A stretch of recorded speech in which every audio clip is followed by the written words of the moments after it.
Albert Einstein, जिनकी theories ने दुनिया की साइंस को हमेशा हमेशा के लिए बदल दिया, उनकी जिंदगी में एक वक्त ऐसा भी आया था जब वो 9 सालों तक नौकरी के लिए दर दर भटक रहे थे। यहाँ तक के उनके क्लास फेलोज में अगर किसी की जॉब नहीं लगी थी तो वो सिर्फ आइंस्टाइन ही थे। लेकिन किसने सोचा था जो लड़का स्कूल में सबसे स्लो लर्नर समझा जाता था, एक दिन उसके दरवाजे पर इजराइल के प्रेसिडेंट बनने की ऑफर आएगी। आइंस्टाइन ने इस इजरायली एम्बेसडर को क्या जवाब दिया और वो क्या वजूहात थीं जिनकी वजह से इतने इंटेलिजेंट शख्स को कोई जॉब पर रखने को तैयार नहीं था।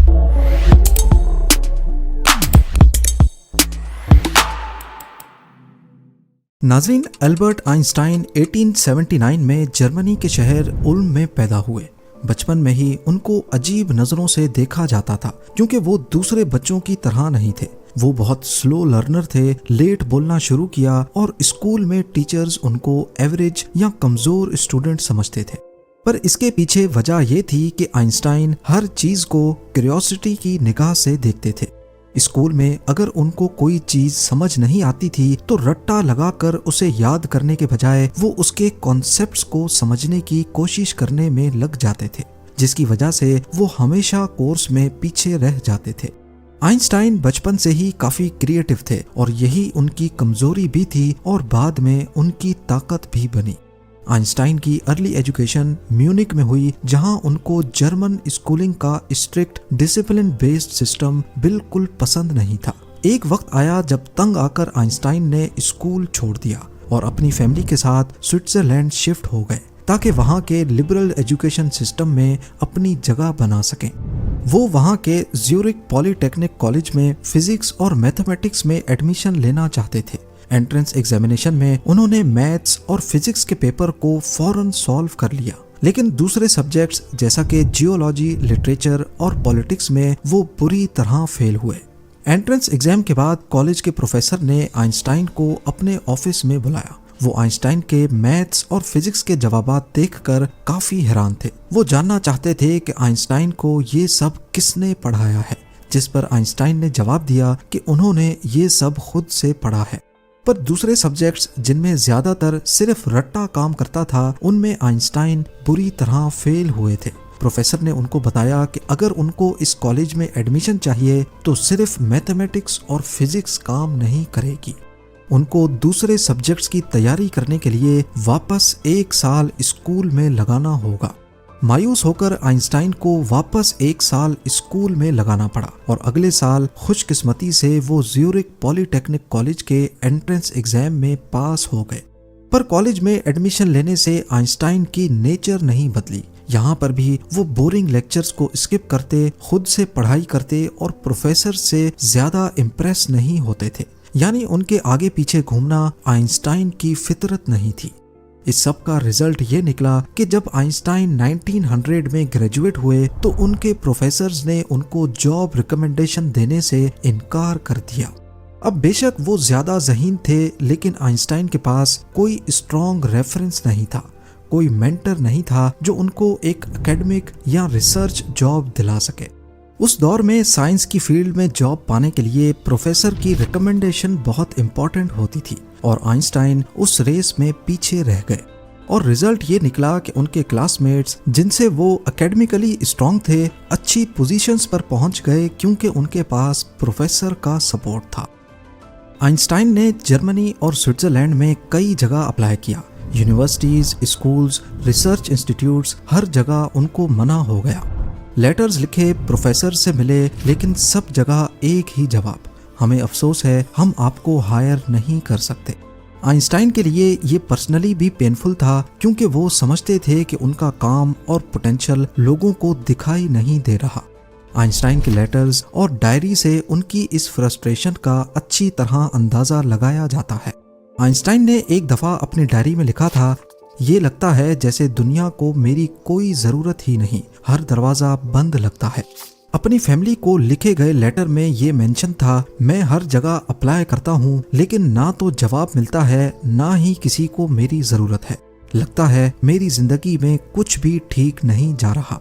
एक और फेमस लेटर जो उन्होंने अपनी गर्लफ्रेंड मिलीवा को लिखा, उसमें आइंस्टाइन ने कहा, मुझे लगता है मैं एक यूजलेस इंसान बन गया हूँ। मैं सिर्फ फिजिक्स में जीता हूँ, पर दुनिया सिर्फ उन लोगों की सुनती है जो उनके सिस्टम में फिट बैठते हैं। ये फ्रस्ट्रेशन आइंस्टाइन की पर्सनल लाइफ को असरअंदाज कर रही थी। पैसे की तंगी, शादी में टेंशन्स और खुद से डिससैटिस्फैक्शन। एक और प्रॉब्लम ये थी कि आइंस्टाइन की नेचर बहुत ज्यादा आइडियलिस्टिक थी। वो क्लियर थे कि वो सिर्फ साइंस से रिलेटेड ही जॉब करेंगे। प्रैक्टिकल या कमर्शियल जॉब्स में उनका कोई इंटरेस्ट नहीं था। उस वक्त आइंस्टाइन का अफेयर उनकी एक क्लास फेलो मिलीवा के साथ चल रहा था, लेकिन दोनों की शादी सिर्फ इस वजह से नहीं हो रही थी क्योंकि आइंस्टाइन के पास कोई जॉब नहीं थी। फाइनेंशियल प्रेशर बढ़ रहा था। मिलीवा एक्सपेक्ट कर रही थी कि आइंस्टाइन कुछ कमाए, लेकिन आइंस्टाइन के हाथ जैसे जकड़े हुए थे। एक वक्त आया जब आइंस्टाइन को प्राइवेट ट्यूटर बनकर पैसे कमाने पड़े, जहां वो स्कूल स्टूडेंट्स को मैथ्स और फिजिक्स पढ़ाते थे। आखिरकार आइंस्टाइन के एक दोस्त ने उनको एडवाइस दिया कि बैरन पेटेंट ऑफिस में एक एग्जामिनर की जॉब के लिए अप्लाई करो। ये एक लो लेवल गवर्नमेंट जॉब थी, लेकिन कम से कम एक स्टार्ट था। आइंस्टाइन ने अप्लाई किया और सरप्राइजिंगली बिना ज्यादा एक्सपीरियंस के उनको 1902 में जॉब मिल गई। बैरन पेटेंट ऑफिस में आइंस्टाइन का काम था नए इन्वेंशंस और पेटेंट्स की एप्लीकेशंस को चेक करना, देखना क्या सच में इनोवेटिव है क्या नहीं। ये जॉब बोरिंग थी, लेकिन आइंस्टाइन के लिए डूबते को तिनके का सहारा बनने का काम कर रही थी। क्योंकि ये जॉब 9 to 5 थी, तो वो रातों को और वीकेंड्स में अपनी साइंटिफिक रिसर्च करते रहे। बेशक ये प्रोफेसर की जॉब नहीं थी जिसके लिए आइंस्टाइन कोशिश कर रहे थे, लेकिन जो भी था ना होने से अच्छा ही था। उसके बाद एक वक्त ऐसा आया जब आइंस्टाइन के दिन पलटने लगे। पेटेंट ऑफिस में काम करते हुए आइंस्टाइन ने 1905 में अपने कैरियर का सबसे बड़ा धमाका किया। एक ही साल में उन्होंने 4 रेवोल्यूशनरी पेपर्स पब्लिश किए, जिनमें special relativity, photo electric effect, Brownian motion और मास एनर्जी इक्विवेलेंस, जिसे E=mc² भी कहा जाता है, शामिल थे। इन पेपर्स ने उस वक्त की साइंटिफिक दुनिया को हिला कर रख दिया। अचानक पेटेंट ऑफिस में मामूली सी जॉब करने वाला नाम यूरोप के साइंसदानों में मशहूर होने लगा। आइंस्टाइन का एक paper photo electric effect quantum physics की बुनियाद बना और दूसरे स्पेशल रिलेटिविटी ने समय और स्पेस की समझ को बदल कर रख दिया। 1900 में पास आउट होने के बाद आखिरकार 1909 में यानी ग्रेजुएशन के 9 सालों के बाद उनको यूनिवर्सिटी ऑफ ज्यूरिख में असिस्टेंट प्रोफेसर बनने की जॉब ऑफर मिली। एल्बर्ट आइंस्टाइन की शख्सियत को लोगों ने कभी पूरी तरह नहीं समझा। साइंस की दुनिया से बाहर जो आइंस्टाइन था, उनकी इमेज बहुत कंफ्यूजिंग रही है। एक तरफ लोग उनको एक मजाकिया तरीके से दिखाते हैं, बिखरे हुए बालों वाला अजीब सा सोशली ऑकवर्ड साइंटिस्ट जो सिर्फ अपनी किताबों और थ्योरीज में घुसा रहता था। दूसरी तरफ वो एक सीरियस और इम्पोर्टेंट पॉलिटिकल रोल में भी दिखाई देते हैं।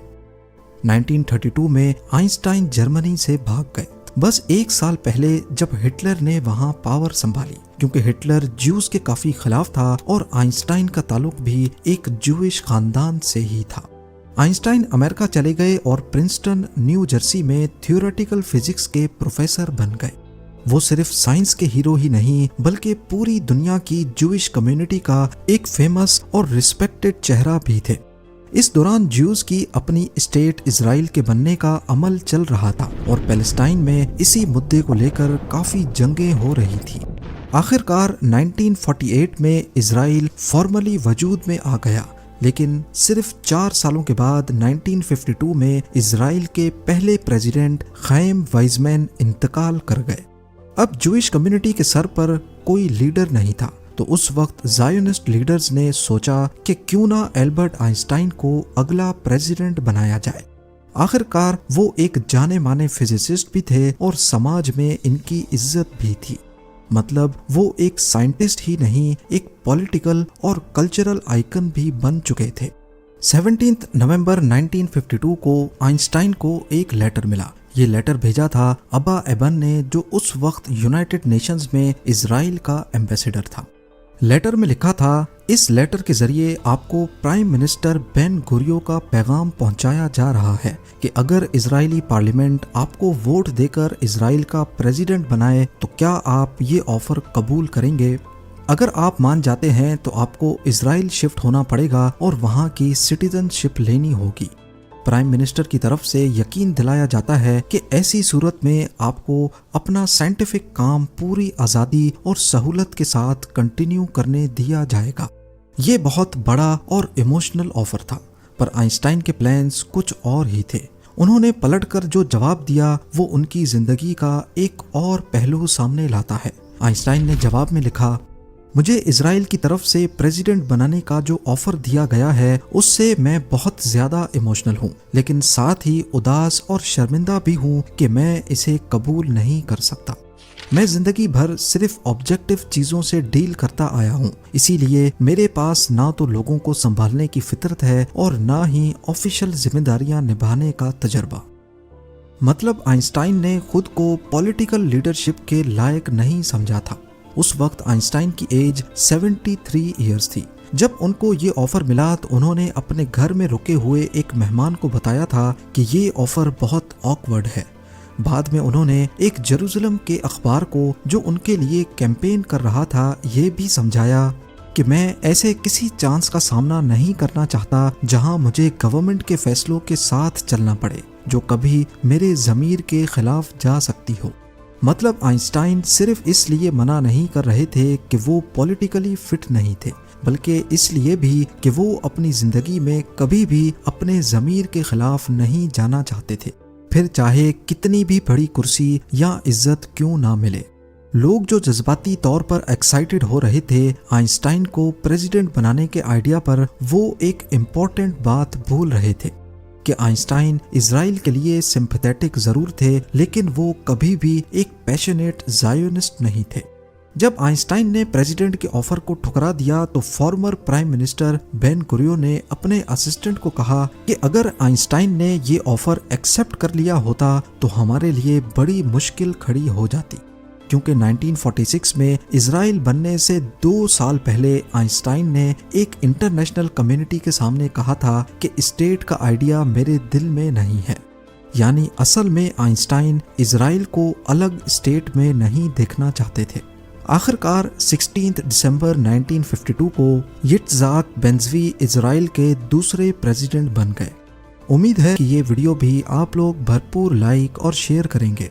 आप लोगों के प्यार भरे कमेंट्स का बेहद शुक्रिया। मिलते हैं अगली शानदार वीडियो में।